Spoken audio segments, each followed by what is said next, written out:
अगर मैं आपसे कहूँ कि एक ऐसी लाश मिली जो मरने के बाद भी अपने कातिल का नाम बता रही थी, तो क्या आप यकीन करेंगे?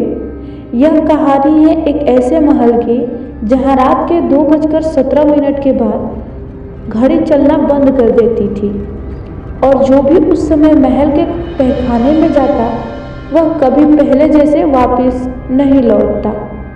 पुलिस ने इस मामले को सिर्फ एक साधारण हत्या समझा था, लेकिन जैसे जैसे जांच आगे बढ़ी उन्हें एहसास हुआ कि वे किसी इंसान से नहीं बल्कि एक ऐसे रहस्य से लड़ रहे हैं जो 100 साल से जिंदा था।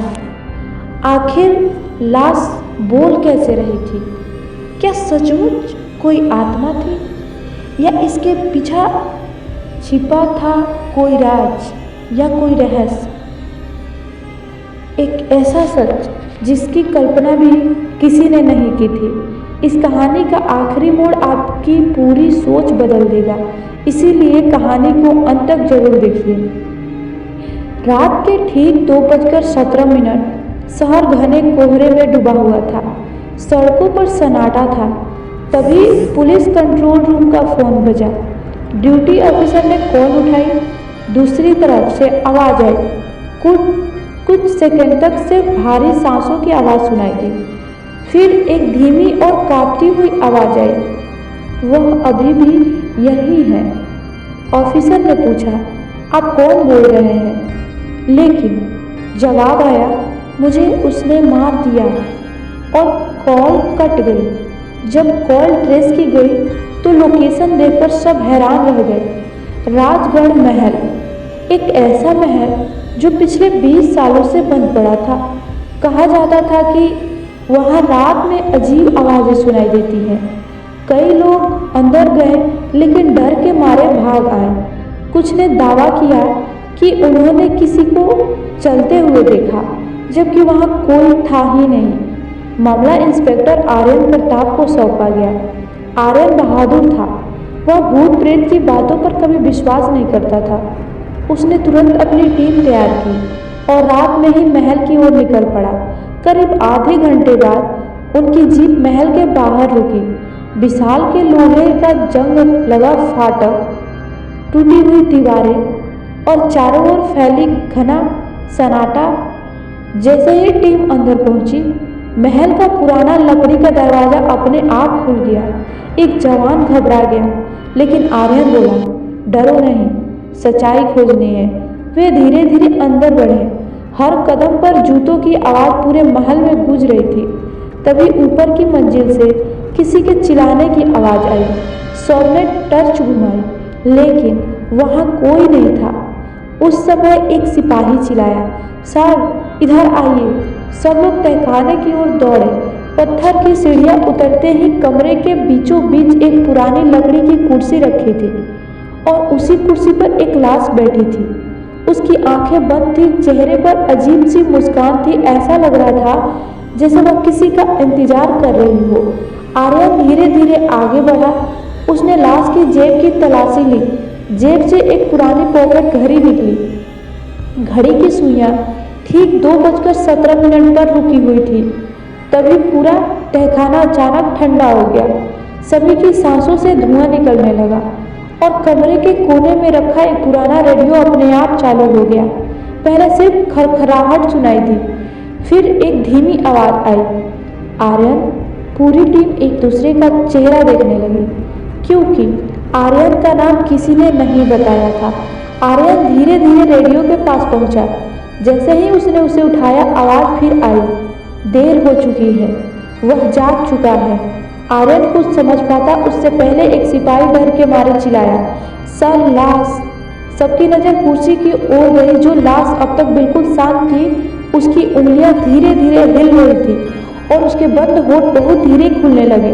अगले ही पल पूरे तहखानों में एक शब्द गूंज उठा। दोस्तों, इसकी अगली कहानी सुनने से पहले आप इस वीडियो को लाइक जरूर कर लीजिएगा और चैनल को सब्सक्राइब भी। लाश के मुंह से निकलना, भागो, और उसी पर पूरा तहखाना जोर से कांप उठा। छत से धूल गिरने लगी। दीवारों में महीन दरारें दिखने लगी। टीम के 2 जवान घबराकर सीढ़ियों की ओर दौड़े, लेकिन ऊपर पहुंचते ही उनके कदम रुक गए। जिस दरवाजे से वे अंदर आए थे वह अब वहां था ही नहीं। उसकी जगह पत्थर की एक ठोस दीवार खड़ी थी। यह कैसा हो सकता है? एक जवान कांपती आवाज में बोला। आर्यन ने टॉर्च से पूरा दीवार को देखा। ना कोई दरवाजा, ना कोई रास्ता, मानो वे कभी बाहर से आए ही ना हो। अचानक तहखाने के दूसरे कोने से धीरे धीरे किसी के पैरों की आहट सुनाई दी। सबने अपनी टॉर्च उसी दिशा में घुमा दी, लेकिन वहां सिर्फ अंधेरा था। आर्यन ने गहरी सांस ली। कोई है तो सामने आओ। उसकी आवाज दीवारों से टकराई और टकरा कर कई बार लौट आई। कोई जवाब नहीं मिला। तभी कुर्सी पर बैठी लाश का सिर धीरे धीरे दाईं ओर घूम गया। पूरी टीम के हाथ कांपने लगे, लेकिन आर्यन ने खुद को संभाला। वह आगे बढ़ा। ध्यान से देखने पर उसे लाश की गर्दन के पीछे एक बहुत छोटा धातु का टुकड़ा दिखाई दिया। उसने दस्ताने पहनकर उसे निकाला। वह एक बेहद छोटा आधुनिक माइक्रो स्पीकर था। आर्यन की आंखें सिकुड़ गई। तो लाश बोल नहीं रही थी। किसी ने उसकी आवाज बनवाई थी। इतना सुनते ही सभी जवानों ने राहत की सांस ली, लेकिन राहत सिर्फ कुछ सेकंड की थी, क्योंकि उस समय तहखाने की दूसरी दीवार पर एक प्रोजेक्टर जैसी रोशनी जल उठी। उस रोशनी में एक महिला का धुंधला चेहरा दिखाई दिया। उसका चेहरा साफ नहीं था, लेकिन उसकी आवाज बिल्कुल स्पष्ट थी। अगर तुम यह देख रहे हो तो इसका मतलब मैं मर चुकी हूँ। कमरे में फिर सन्नाटा छा गया। महिला आगे बोली, मेरा नाम अनन्या है और जिसने मेरी हत्या की वह चाहता है कि मेरी मौत हमेशा एक भूत की कहानी बनकर रह जाए। वीडियो अचानक बंद हो गया।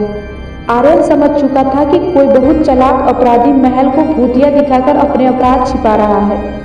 तभी उसकी नज़र फर्श पर पड़ी धूल में ताजे जूतों के निशान थे।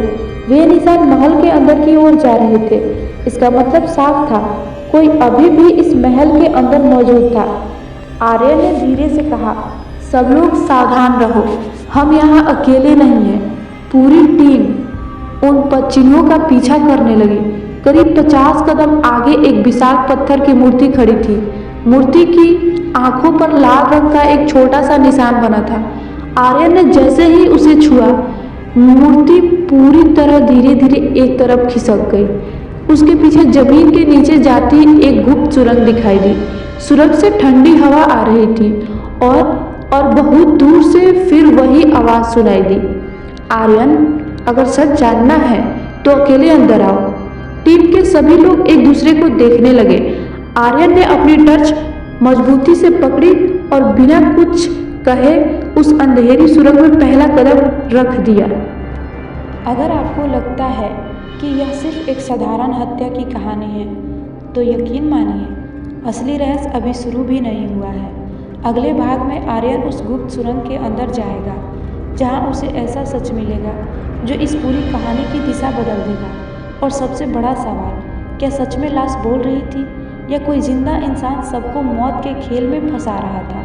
अगर आप इस रहस्य का जवाब जानना चाहते हैं तो अभी चैनल को सब्सक्राइब कर लीजिए और इस वीडियो को लाइक करके बताइए कि आपको अगला भाग कितनी जल्दी चाहिए। बोलती हुई लाश भाग 2 बहुत जल्द आने वाला है।